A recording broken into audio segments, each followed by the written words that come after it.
참, 저에게 일어난 가슴 아픈 일에 대해 여러분께 사연을 공유하고자 익명의 공간을 찾아왔어요. 친구들에게 털어놓기도 아직 너무나도 힘든 일이기 때문에 모든 사건은 끝을 보았지만 그럼에도 불구하고 가슴이 사무쳐서 이곳을 찾아와 털어놓을 수밖에 없네요. 타자를 치는 거조차 힘들지만 용기를 내어 구독자분들께 임금님긴 단학이 귀하고 싶어서 찾아왔으니 부디 끝까지 제 이야기를 들어주시길 바랍니다. 그리고 저에게 위로의 한마디, 따뜻한 용기 한마디 남겨주시면 진심으로 감사하며 앞으로의 여생을 힘겹지만 의지를 가지고 살아보겠습니다. 저에게는 아들이 하나 있었는데 우리 아들은 정말 성공한 사업가라고 말해도 과언이 아닐 만큼 꽤나 이름을 날리던 놈이었어요. 우리 아들이 하던 사업은 별로 커 보이지 않는 사업이었지만 되었습니다. 함께 일하는 사람들도 많이 늘어나고 휴대폰 케이스뿐만 아니라 다양한 상품들을 판매하는 회사로 발전했습니다. 저는 아들의 끈기와 노력을 보면서 자랑스럽기도 했고 내심 내 생각을 반성하기도 했습니다.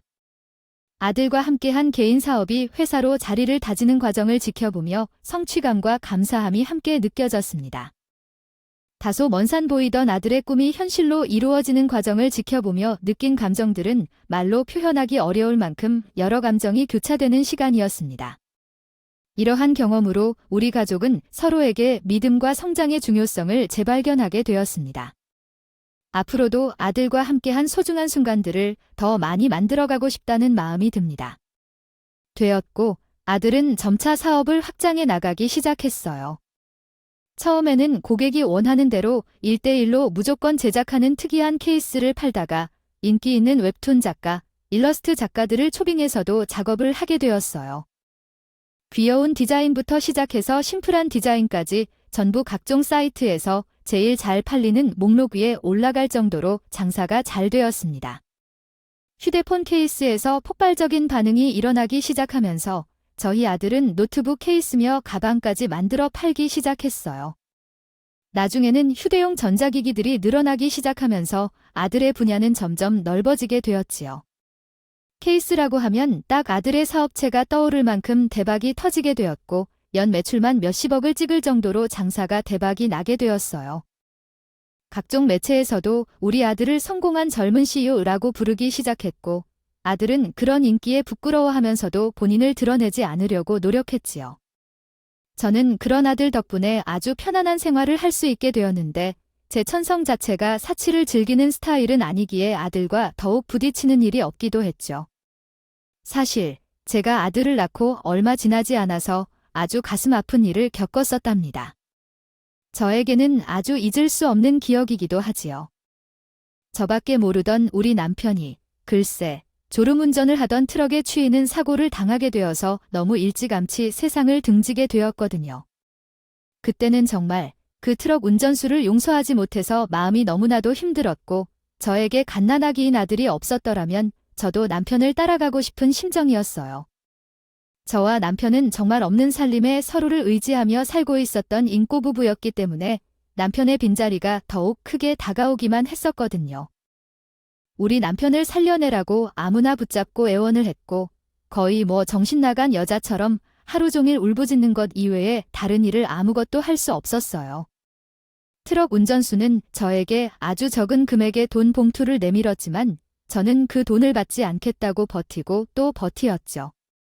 그런데 그 이기적인 트럭 운전사가 저에게 이런 말을 하더라고요. 아예 아줌마가 이 돈을 받아주어야지만 합의가 이루어진다고 했습니다. 저 한 번만 살려주십시오. 저에게도 어린 아들, 딸이 있습니다.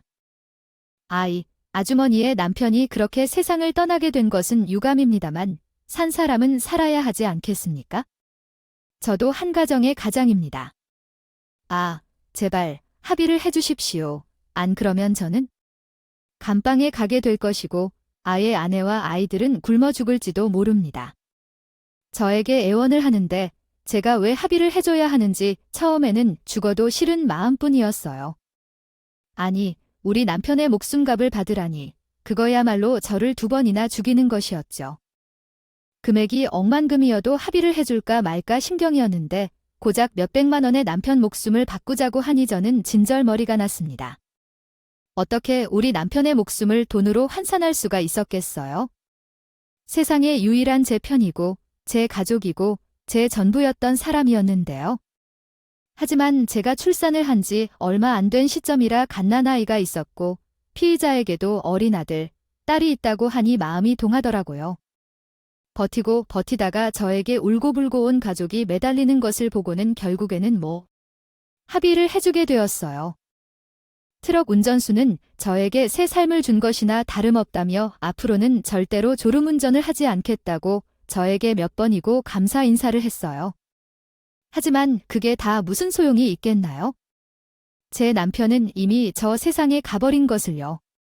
그렇게 합의금을 몇백만 원이지만 받게 되고 남편이 이전에 들어두었던 보험금까지 수령을 하게 되었어요. 넉넉하진 않지만 돈이 생기게 되니 갓난아기인 아들을 두고 일을 하러 가지 않아도 되는 어느 정도는 버틸만 하겠다는 생각이 들더라고요. 유일하게 저에게 남은 가족인데 그 어린아이를 남의 손에 맡기고 일을 하러 가고 싶지는 않았거든요. 적어도 아이가 좋아 떨어질 수 있을 만큼은 제가 데리고 살고 싶은 욕심이 있었지요. 저는 남편이랑 살던 집을 처분하고 작은 집으로 옮겨가게 되었어요. 조금이라도 살림을 아끼고 줄여야지만 아들과 함께 사는데 더 여유가 생길 것 같았거든요. 한 푼이라도 더 아끼고 아껴서 우리 아들이 어느 정도 크면 그때 일을 하러 나가고 싶었어요. 전 그렇게 허리띠를 졸라매며 아들을 키웠고요. 제가 우리 아들에게 너무 아낀 탓인지 모르겠지만 저희 아들의 키가 노래보다 매우 작았습니다. 그게 제 평생의 한이기도 하고 미안한 부분이기도 하지요.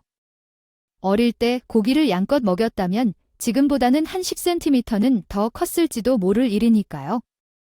아들이 초등학생이 되고 나서 저는 어느 정도 마음이 놓이게 되었고 앞으로 먹고 살 것이 막막하려 취직이라는 것을 하게 되었습니다. 하지만 취직이라는 일도 결코 쉽지 않은 일이었어요.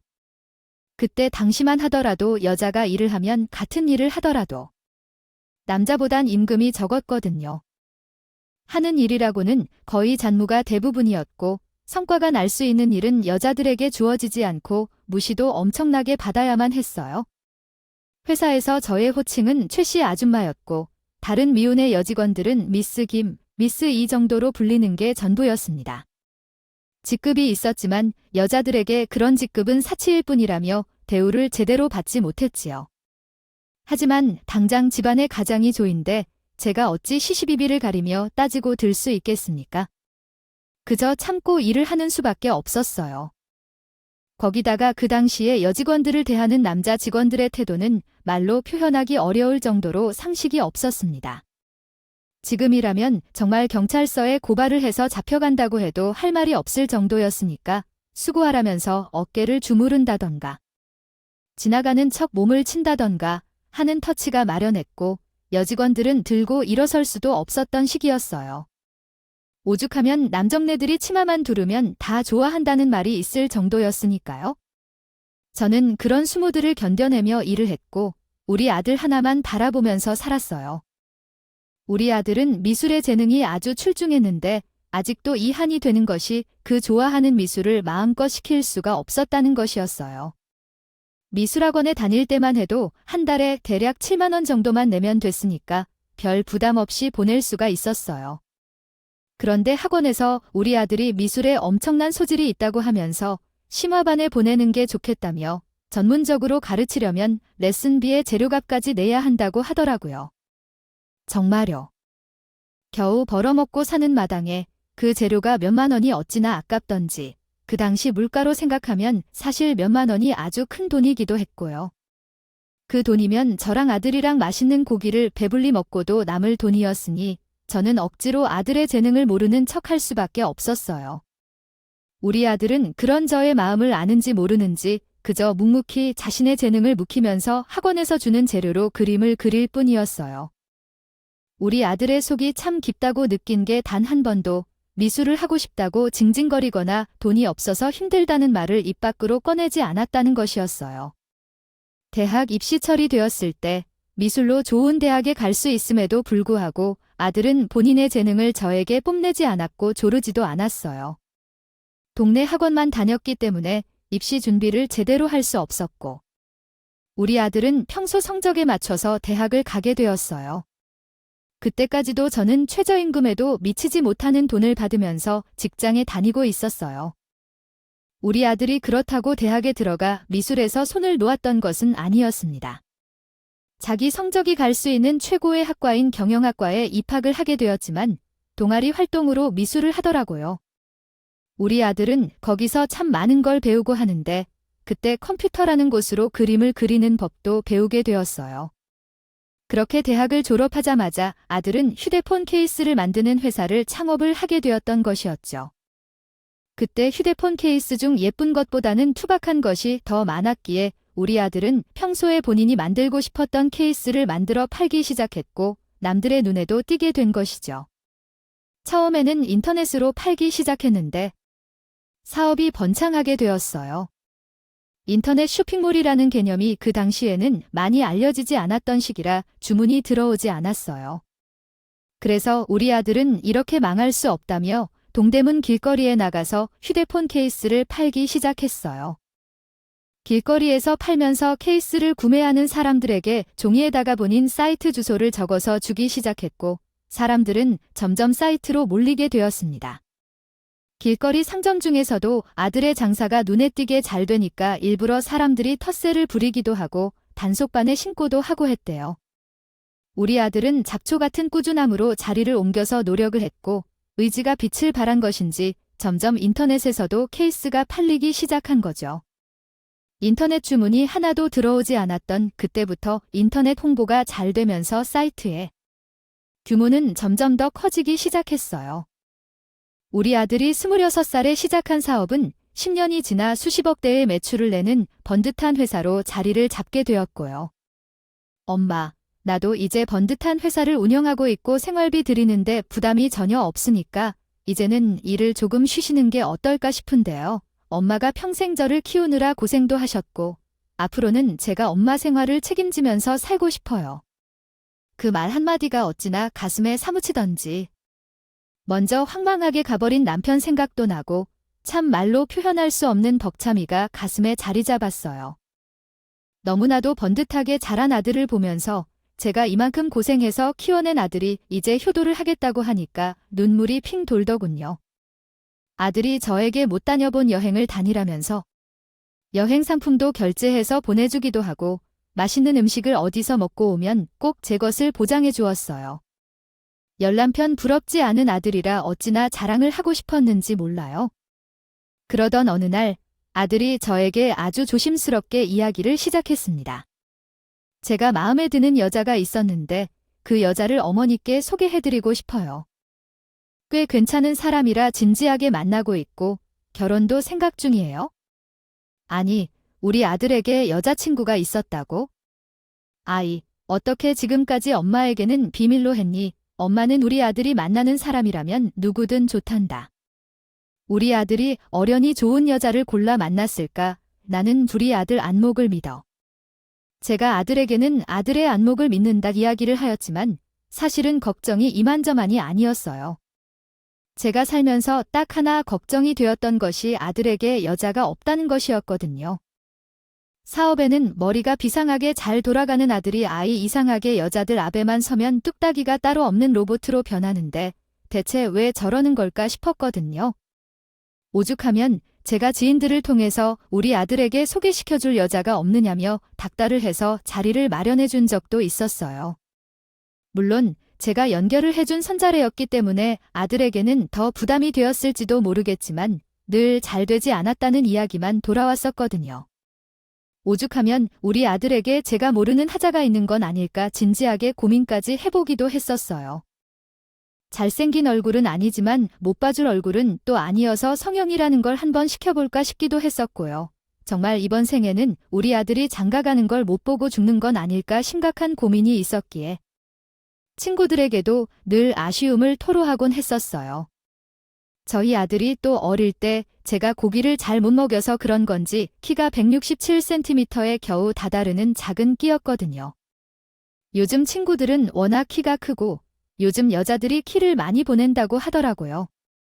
그래서 제 탓인가 싶어서 아들에게 미안한 마음도 가지고 있었죠.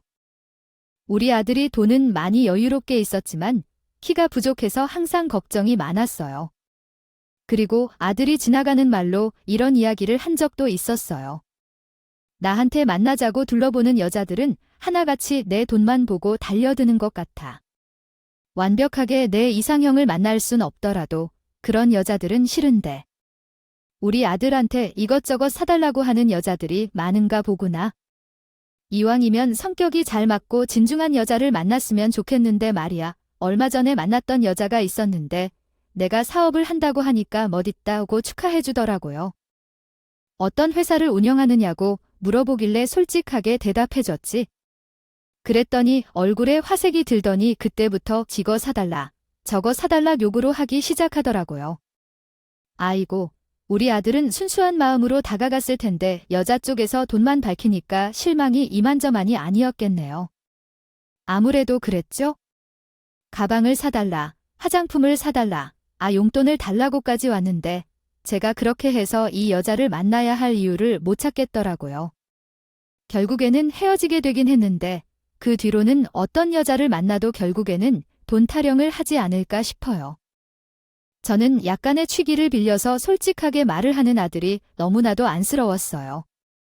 그래서 제가 참한 여자들은 이어주고 싶어서 수소문을 해서 선자리를 마련해 준다고 해도 과언이 아닐 거예요. 거고요.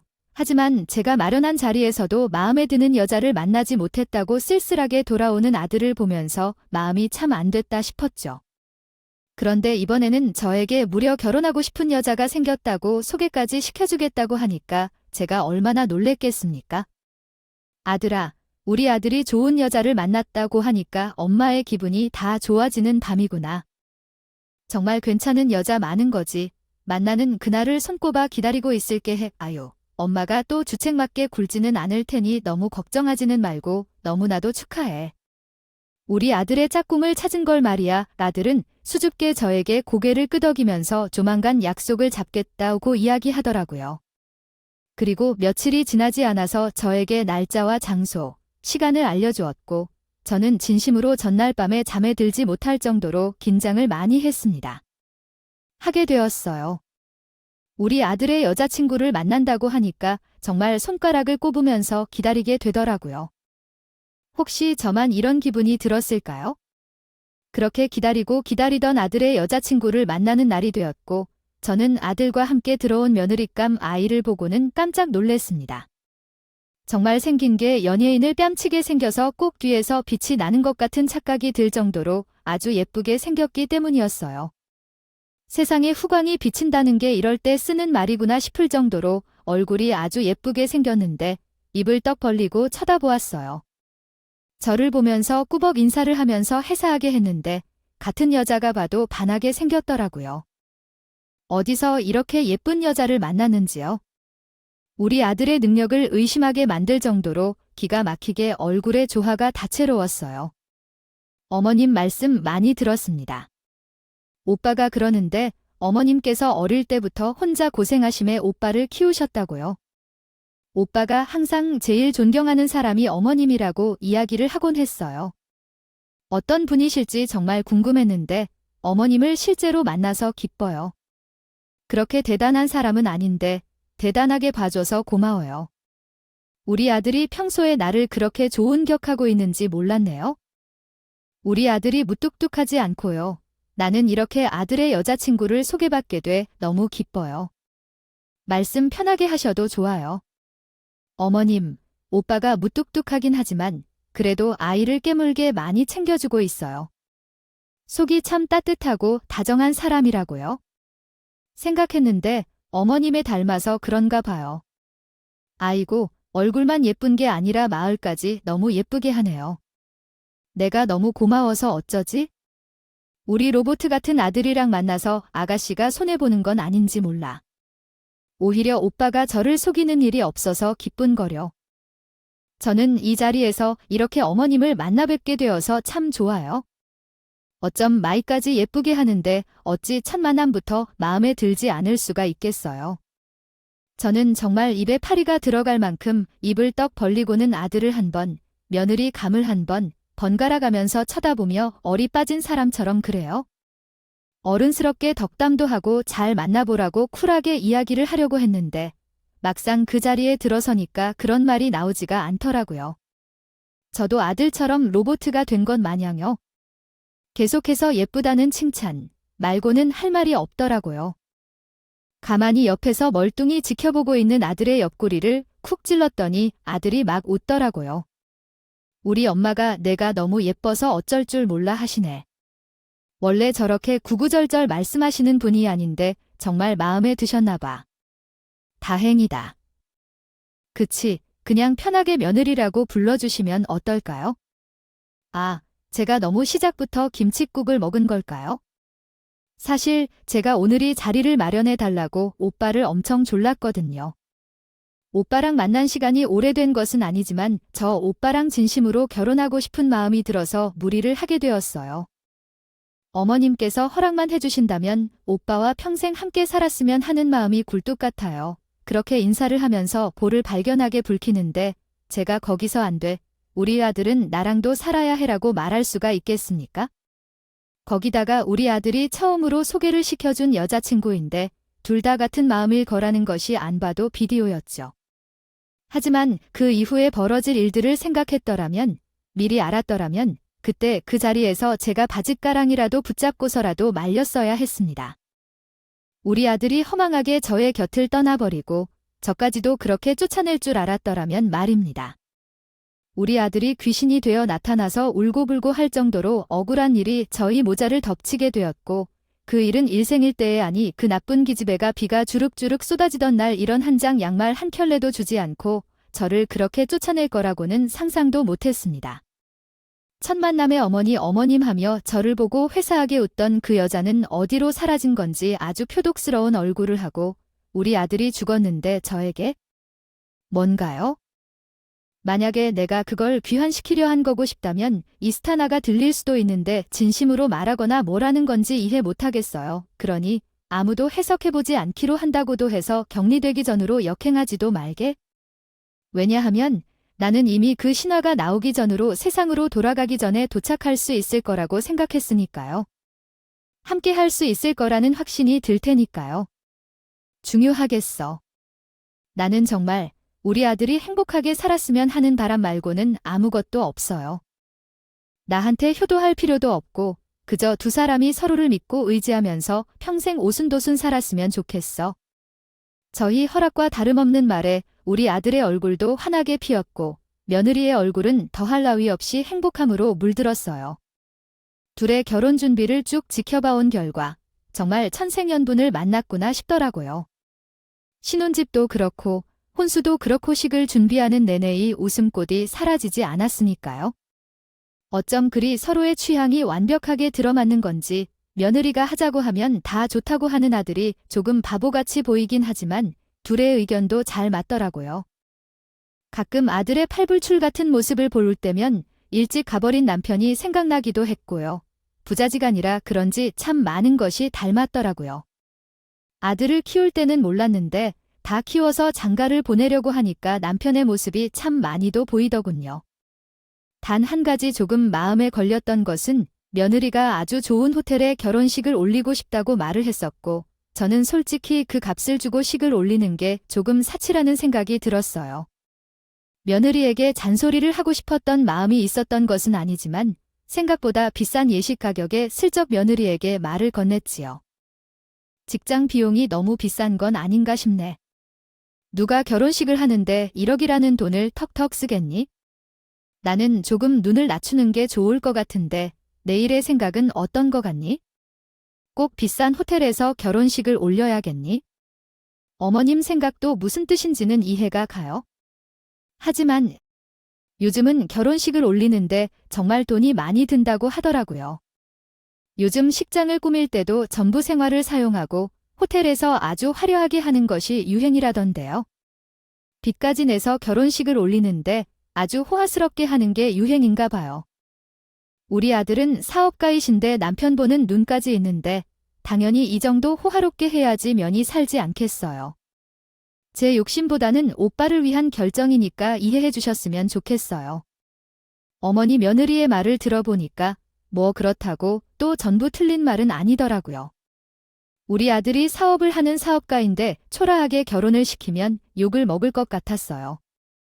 제가 생각이 짧았구나. 우리 며느리가 제가 챙기지 못하는 것까지 하나하나 챙기는구나 싶어서 대견해 보였죠.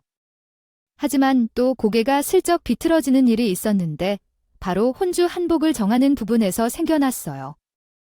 되었어요. 어차피 자식이 둘이 있는 것도 아니고 아들 하나 있는 거라 저는 혼주 한복을 대충 빌려서 입을 생각이었거든요. 아들 한 번 결혼시키는데 자주 입지도 않을 한복을 몇백만 원이나 주고 맞춘다는 게 사실 너무나도 큰 사치로 보였어요. 제가 없이 살아서 돈을 아끼는데 도가 터서 그런 것도 있지만 아들이 힘들게 번 돈을 굳이 한 번 입고 말옷에 퍼붓고 싶은 마음은 없었거든요. 어머님 혼주 한복을 빌려 입으신다고요? 빌려 입는 한복들이 얼마나 품질이 안 좋은데요? 손님들도 맞이하셔야 하잖아요. 알세 오도로 다가 때깔 곧게 맞추시는 게 좋지 않을까요? 저는 꼭 저희 부모님께 한복을 해드리고 싶었거든요. 저희 부모님 맞추면서 어머님 것도 같이 맞춰서 세트로 입어요. 저는 너무 돈을 펑펑 쓰는 것 같다는 생각을 지울 수가 없었어요. 왜냐하면 우리 며느리는 일을 하지 않는 백수였거든요. 한마디로 결혼식 준비부터 시작해서 신혼집 준비까지 전부 우리 아들 돈으로 하고 있었던 것이었지요. 저도 자식 가진 부모라서 그런 건지 우리 아들이 이런 걸로 큰 타격을 입을 건 아니었지만 아들 돈만 쭉쭉 새어나가니 마음이 편하지 않더라고요. 결혼식에 몇 억을 써도 티가 나지 않을 만큼 돈이 많다고 하더라도 정말 몇 억을 쓰는 건 문제가 있는 거잖아요. 돈을 아껴 쓰는 게 버릇처럼 들여져 있는 저에게는 이렇게 큰 돈을 쓰는 것이 부담스럽고 손까지 벌벌 떨리더라고요. 거기다가 우리 며느리가 글쎄 수입산 드레스를 입고 싶은데 드레스는 평생 한 번밖에 못 입는 것이라서요. 아니겠냐면서 아들에게 드레스를 사달라고 했다는 겁니다. 우리 아들이랑 며느리가 통화하는 건지 둘이 대화를 하는 소리가 거실에 있는 저에게까지 다 들리더라고요. 한 번 입을 드레스를 구매한다는 건 너무 오버하는 것 같은데 그것도 우리나라에서의 구입할 수 없는 드레스라며 홍콩에서 직수입을 해오면 된다고. 아무리 그래도 드레스를 집에 전시해 들고 또 아니면서 알았어. 홍콩에서 직수입 배울 수 있는지 한번 물어볼게. 대화의 끝을 들어보니까 결국 며느리가 원하는 대로 수입산 드레스를 구매하기로 한 것 같더라고요. 솔직히 얼굴도 예쁘고 마음도 예쁘고 말도 예쁘게 하는 며느리였지만 사치가 심한 것 같다는 생각을 지울 수가 없어서 걱정이 되었습니다. 저는 결혼식 전날까지도 이런저런 걱정에 잠을 이루지 못했고 결혼식 당일의 컨디션이 무척이나 좋지 않았어요. 하지만 저를 부러운 손님. 아들의 손님들에게 일일이 인사를 나누면서 결혼식을 축하해 주러 온 사람들에게 감사를 표현했죠. 눈 깜짝할 사이에 결혼식이 끝이 나고 아들 부부는 몰디브로 바로 신혼여행을 떠나기로 하여 공항으로 출발할 준비를 하더라고요. 저는 이상하게 불안한 마음을 지울 수가 없어서 아들을 실적 붙잡고 운을 띄었어요. 가서 몸조심하게 잘 놀다 와. 그리고 이건 내 조바심이 하는 소리이긴 한데 며느리가 사치를 좀 하는 느낌을 지울 수가 없구나. 카드나 월급 같은 거는 내가 관리를 하고 며느리에게는 생활비를 주는 식으로 돈 관리를 전부 맡기지 말라는 이야기를 하고 싶었다. 그러자 아들이 슬쩍 떨어져 있는 며느리의 눈치를 보면서 저에게 짜증을 조금 냈어요. 엄마, 저 그렇게 바보 아니에요. 문제는 저와 와이프가 잘 상의해서 결정할게요. 걱정하지 마시고 며칠 동안 건강 챙기면서 잘 지내고 계셔요. 다 큰 아들이지만 물가에 내놓은 것 마냥 걱정이 얼마나 되던지 하지만 문제는 이 대화를 며느리가 다 알게 되었다는 것이었습니다. 슬쩍 들린 사치라는 단어에 며느리가 몰디브로 향하는 비행기 안에서 내내 아들에게 추궁을 했고 아들은 결국 견디지 못하고 솔직하게 말을 한 것이지요. 사실 아들도 결혼식을 준비하면서 며느리가 너무 사치를 부린 것 같아서 조금 마음이 그랬나 보더라고요. 돌려 말한다고 했지만 아들이 워낙 꾸며내서 말을 하는 걸 잘 못하는지라 며느리에게는 제가 돈 가지고 잔소리를 했다고 밖에 느낄 수 없었던 거죠. 몰디브에 도착을 하자마자 며느리가 저에게 제일 먼저 전화를 걸었더라고요. 한국 시간은 확인하지도 않고 말입니다. 제가 자다가 전화를 받았을 때 얼마나 놀랐는지 몰라요. 무슨 일이라도 생긴 건가 싶어서 말이에요. 어머니, 저 너무 속상해요. 제가 그렇게 사치스러운 아이로 보이셨어요. 저는 오빠 분수에 맞게 준비를 한 거예요. 우리 오빠가 월 매출이 옥소리가 나는데 제가 그저 그런 국선 드레스를 입고 혼주 한복도 어디서 대여하고 있고 하면 연이 서겠어요. 결혼식에 오는 손님들이 다 사업과 연관이 있으신 분들인데 저희가 없이 해봐야 그 사람들에게 매출이 떨어졌다는 소리밖에 더 나겠나요? 저는 오빠를 생각해서 하는 행동이던데 어머님께서 그렇게 생각하셨다니 서운하네요. 저는 새벽녘에 전화를 받고 너무 놀라서 며느리에게 필사의 변명을 할 수밖에 없었어요. 아이고, 내가 괜한 말을 했구나 라고 생각했어요. 부부 사이에서 처리해야 할 일에 내가 너무 신경을 쓴 것 같아 미안하다.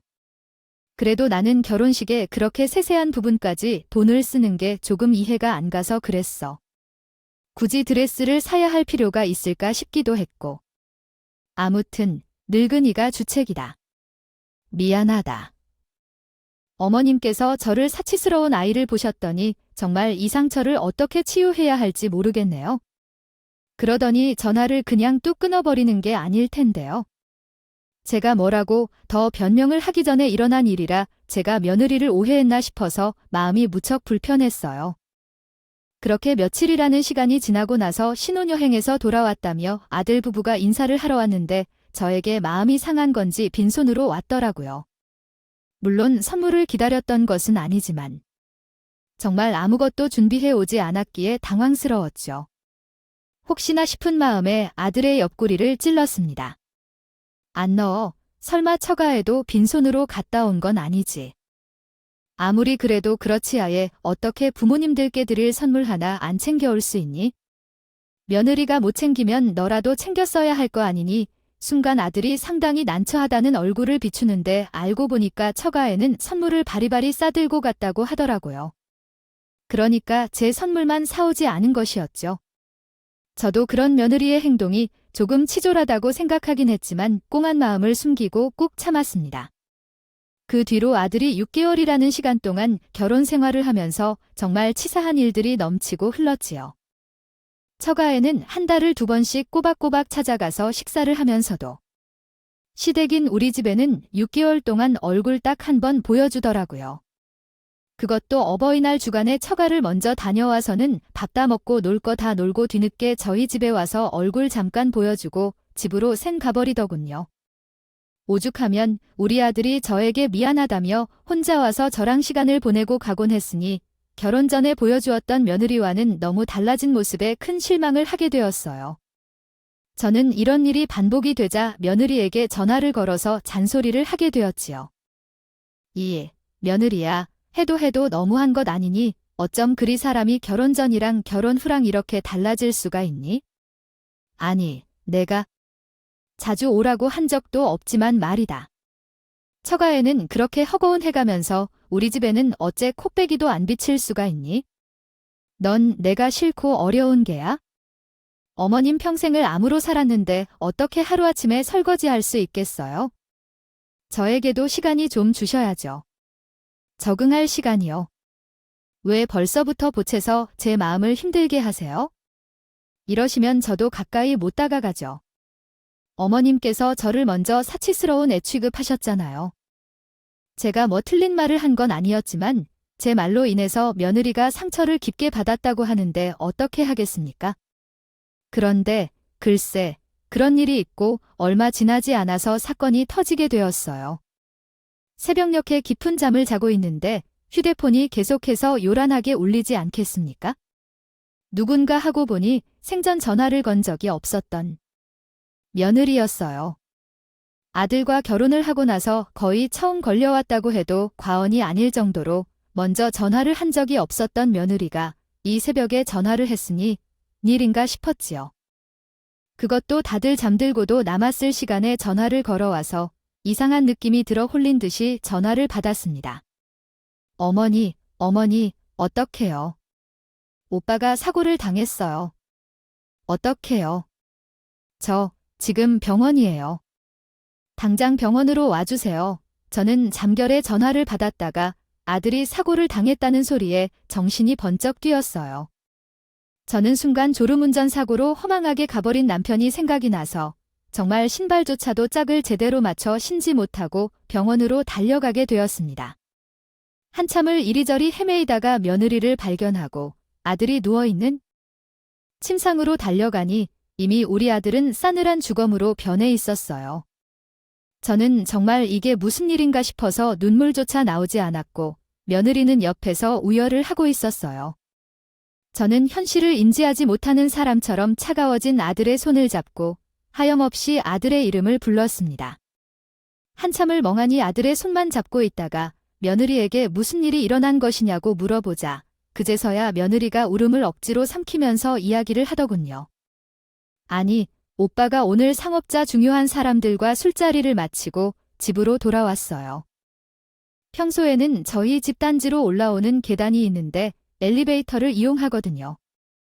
계단이 가파르게 되어 있어서 잘 오르지 않는데 그날따라 계단으로 걸어왔나 보더라고요. 저는 거기서부터 좀 수상한 마음이 들었어요. 저희 아들이 은근히 게을러서 계단으로 걸어 다니는 걸 별로 좋아하지 않았거든요. 그리고 아들이 사는 집이 아파트 단지로 들어가려면 계단도 있었지만 엘리베이터로 바로 연결되어 있게 되었습니다. 아들이 올랐다는 계단 자체가 아파트 안에 있는 계단이 아니라 이 건물 밖에 있는 계단이었거든요. 비까지 추적추적 오고 있는데 굳이 계단을 걸어 올라갔다는 게 이해가 되지 않았어요. 분명 집 앞이라고 잠깐 나오라고 해서 마중을 나갔는데 한참이 지나도 오지 않길래 혹시나 하는 마음에 계단 쪽으로 걸어갔어요. 그랬더니 계단에서 미끄러진 건지 오빠가 계단 밑에 굴러 떨어져 있는 게 아니겠어요. 이미 사고를 당한 건지 정신이 없었어요. 그래서 119를 불렀고 병원에 도착했는데 이미 오빠는 계단에서 굴러서 머리를 심하게 부딪히는 바람에 출혈이 심하긴 하게 되었고 그대로 하늘나라로 떠나게 되었다는 말이었어요. 첫 발견이 며느리라는 게 이상하긴 했지만 아들의 죽음 앞에서 저는 이성을 잃고 말았습니다. 저는 그렇게 남편을 보낸 것도 모자라 아들까지 먼저 보내버리고 장례를 치르게 되었어요. 장례 중에서도 정신이 쏙 빠져서 넋을 놓고 있는데 며느리는 뭐가 그렇게 바쁜 건지 내내 자리를 비우고 통화를 하느라 정신이 없더라고요. 물론 제 남편이 결혼한 지 6개월이 지나자마자 세상을 떠나버려서 사방팔방에 위로의 전화를 해댔겠지만 너무 자주 비우는 듯한 느낌이 들었죠.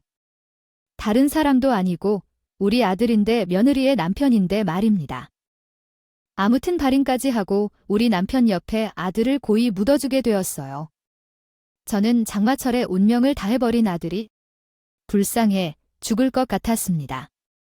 봉분이나 제대로 솟아나려나 싶었지요.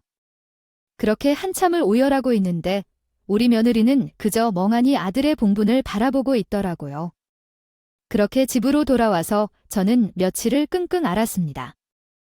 아들의 죽음이 너무나도 허무하고 한순간에 끝나버린지라 말이 안 된다고 현실을 부정하게 바빴지요. 그렇게 대략 한 달이 지나고 갑자기 집에 누가 찾아온 게 아니겠어요. 누구냐고 물어보니까 부동산이라고 하는데 왜 찾아왔는지 의문이었죠. 저는 별 의심 없이 문을 열어주었는데 아니, 부동산 직원이 웬 사람들을 데리고 집을 방문한 게 아니겠어요. 여기는 무슨 일로 찾아오신 건지 모르겠는데요. 갑자기 부동산에서 왜 오신 건지요? 저는 부동산에 틀린 적이 없는데요. 아침 내놓으셨잖아요. 이 집 며느리라고 하면서 아드님 명의로 된 집이라 처분을 하게 되었다고 금매로 내놓겠다고 하셨어요. 어쩌다가 일이 꼬인 건지 모르겠지만 그 며느님이랑 통화를 해보시는 것이 좋을 것 같은데 제가 너무 놀라서 며느리에게 전화를 걸어서 부동산에서 사람이 왔는데 이게 무슨 일이냐고 물어보니까 며느리가 아주 태연하게 이야기를 하더라고요. 아, 제가 어머님께 말씀드린다는 걸 깜빡했네요.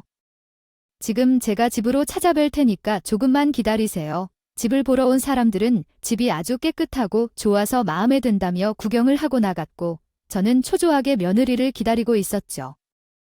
금방 며느리가 집에 도착을 했는데 아주 삐까뻔쩍하게도 꾸미고 왔더라고요. 저는 한 달 전에 남편을 잃은 과부가 맞나 싶은 생각이 들었어요. 어머님이 집이 그의 명였던 건 아시죠? 그이가 가고 나서 그의 모든 재산을 제가 다 상속받게 되었거든요. 상속을 받은 거야. 알고 있다만 갑자기 집을 내놓은 이유가 뭐야? 지금 나보고 이 집에서 나가라는 거야? 우리 아들이나 살으라고 준 집이야? 아니죠. 어머니, 정확하게는 살으라고 빌려준 집이었는데 이제는 제 집이 되었잖아요. 잘하시면서 왜 그러실까? 이 집에서 이만 나가지세요. 이제 어머님도 아시잖아요. 저 과부 됐거든요. 재산 상속받은 과부요. 당신 아들이 죽어버려서 저에게 다 남겨졌는데 당신 이름으로 된 게 아무것도 없는데 무슨 힘이 있어서 나한테 까불 수 있어요? 당장 집 비워줘요. 아까 보고 간 사람들이 집 사겠다고 하니까? 너 지금 그게 마을이나 된다고 생각하니? 이게 상식적인 행동이야. 내 부모가 그렇게 가르쳤어. 당장 나보고 어디를 가란 소리냐? 글쎄요, 그건 제 알 바가 아닌데요. 얼른 제 눈앞에서 꺼지시라고요? 제가 그이가 남겨준 돈으로 아주 사치스러운 삶을 즐기며 살아보려는데 우리 남편이 감사하게도 저에게 상속해준 몇십억 원이라는 큰 돈을 받고 떠나버렸어요. 며느리는 허세를 부리며 웃다가도 저에게 즉시 집을 나가라고 압박을 하지만 저는 여러 날 동안 집을 떠나지 않으려고 했습니다. 아들을 위해 주신 집이라고 했는데 며느리가 제겐 집에서 쫓아내는 것이 정말 섣부른 일이라고 생각이 들었거든요. 그러더니 열쇠를 들고 들어와서는 며느리가 자기 뜻대로 이사업체를 부르지 않을 거냐며 놀렸어요. 너 말이나 하면서 열쇠까지 가져올 거냐? 너 정말 너무해. 나 이걸 주거 침입으로 고소할 거야. 제 짐을 즉시 가져다 놓지 못해서 기분 나쁜데 어머나 내 짐을 이미 다른 사람에게 팔았다고 하니 이렇게 온 이야기를 연달아 하고 있더라고요.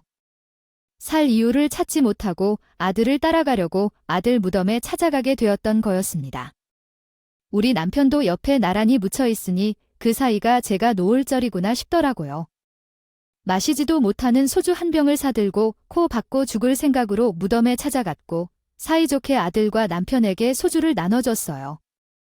내가 당신들 없이 살아 못하겠어? 나도 이거 마시고 갈란다.